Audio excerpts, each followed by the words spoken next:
Dibocorkan orang dalam PSSI, satu nama kejutan segera dinaturalisasi. Bikin geger supporter, benarkah jersey baru timnas jelek? Update terbaru perkembangan naturalisasi Jairo Ridwal. Terbongkar, pemain naturalisasi ini penyebab STY dipecat. Simak informasi selengkapnya berikut ini.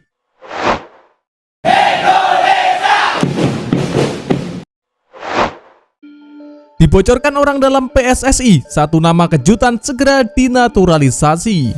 Orang dalam PSSI yakni Arya Sinulinga selaku anggota Komite Eksekutif EXO Federasi tersebut turut membahas wacana naturalisasi winger FC Utrecht Emiliano Jonathan. Arya membahas pemain keturunan Depok, Jawa Barat itu bersama ex Persis Solo yang juga YouTuber Yusa Nugraha dalam podcast miliknya yang tayang di YouTube belum lama ini. Yusa Nugraha yang memang terkenal sering berkomunikasi dengan para pemain keturunan merekomendasikan Emiliano Jonathan untuk dinaturalisasi PSSI. Arya Sinulinga pun memberi tanggapan dan secara pribadi menyoroti aspek positif dari pemain yang baru pindah ke FC Utrecht pada bursa transfer musim panas ini. Yusa Nugraha sedikit menerangkan bahwa Emiliano Jonathan posisinya sama seperti Ole Romani, tapi Emiliano punya keunggulan dalam aspek teknis dan kecepatan. Emiliano bahkan kerap disamakan seperti legenda timnas Belanda Arjen Robben karena kebiasaannya melakukan shoot inside dari sisi kanan ke tengah lapangan. Timnas Indonesia, kata Yusa, akan naik level andai pemain keturunan Depok itu mau masuk skuad Garuda, apalagi Emiliano Jonathan setengah on fire di Eredivisie. Menurut saya, kalau bisa bergabung dengan timnas Indonesia akan menjadi prospek bagus. Saat ini sedang top-topnya di Belanda, kata Yusa Nugraha. Adapun Emiliano Jonathan memiliki darah keturunan Indonesia karena ayahnya dari Depok dan sepertinya ia telah mempertimbangkan untuk memperkuat timnas Indonesia.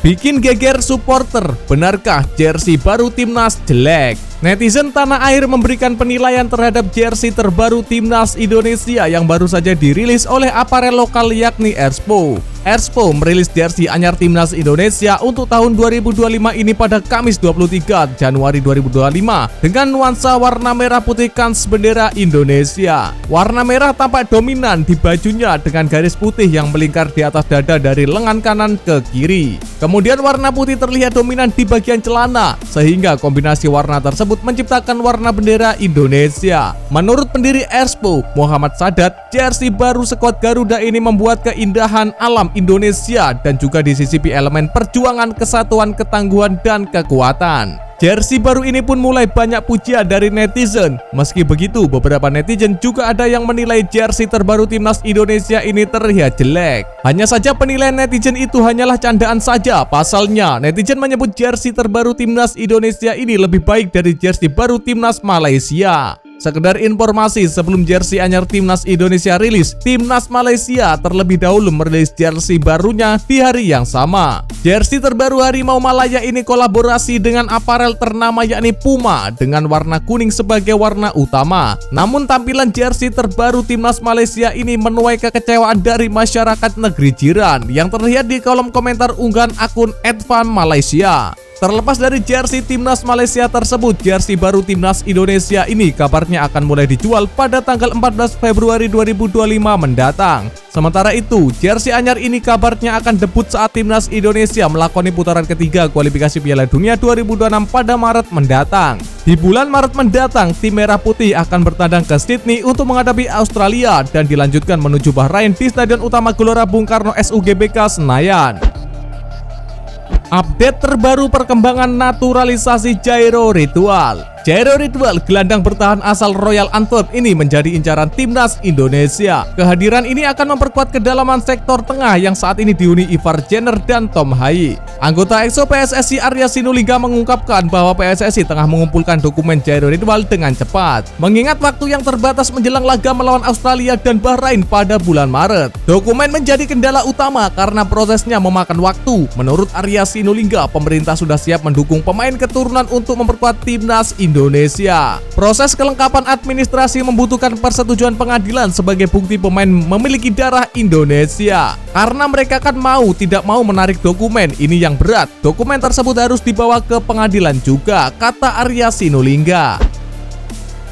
terbongkar. Pemain naturalisasi ini penyebab STY dipecat. Asisten Sintayong Kim Jong Jin menuding gelandang Persib Bandung Mark Klok sebagai pemain timnas Indonesia paling pembohong. Sebelumnya, Mark Klok menyebut jika STY sebagai pelatih yang diktator. Meski begitu, Mark Klok menilai dirinya tak terganggu dengan tudingan itu. Pemain bernomor punggung 23 ini sering mendapatkan panggilan bergabung dengan timnas Indonesia. Ini menegaskan konsentrasi dan mentalnya tidak terganggu. Walaupun dalam beberapa hari terakhir ramai pemberitaan soal Sintayong.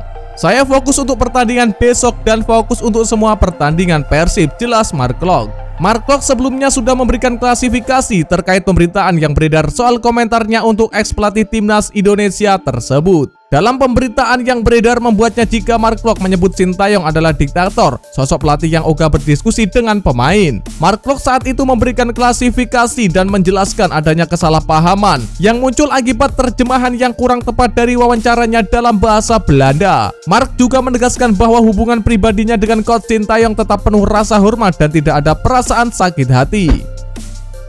Bintang timnas Indonesia Marcelino Ferdinand menjadi korban perampokan di Inggris. Pemain timnas Indonesia Marcelino Ferdinand dilaporkan menjadi korban perampokan. Mobil yang dikendarai Marcelino rusak hingga barang-barang berharga di dalamnya hilang. Kejadian tersebut diduga di Inggris. Marcelino memberikan kabar dirinya yang menjadi korban perampokan viral di media sosial melalui sebuah video. Dalam video tersebut, Marcelino sedang mengendarai mobil. Ia diperlihatkan keadaan mobilnya yang pecah kaca diduga karena dirusak perampok. Mantan pemain Persebaya Surabaya itu mengaku kehilangan sejumlah barang berharga yang ada di dalam mobilnya. Salah satunya adalah tas kesehatan dan sepatu bekas. Belum lama ini, Marcelino Ferdinand tampil ciamik bersama Oxford United di akademi. Ia mencetak 2 gol dan 1 assist untuk kemenangan 6-0 atas tuan rumah Banbury United pada 22 Januari lalu. Namun Marcelino Ferdinand masih kurang beruntung di tim utama. Sampai saat ini ia masih belum banyak mendapat menit bermain. Ia pernah tampil saat Oxford United melawan Leicester City di babak ketiga Piala FA 2024-2025 beberapa waktu lalu. Marcelino tampil pada menit ke-89 tapi timnya kalah 1-3.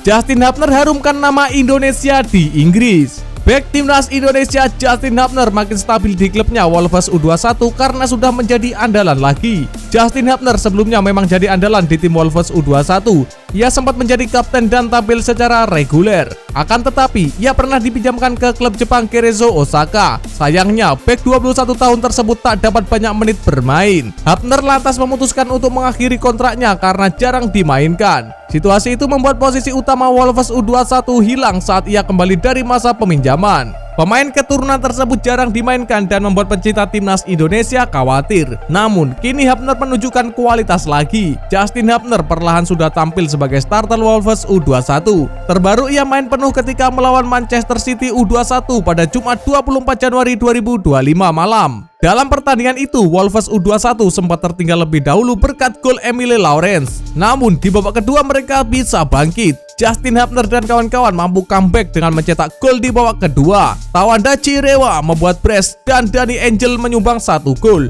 Bek timnas Indonesia tersebut menjadi andalan untuk mengawal lini belakang. Nyatanya Wolves U21 tidak kebobolan lagi di babak kedua dan menang 3-1. Sekian dan terima kasih.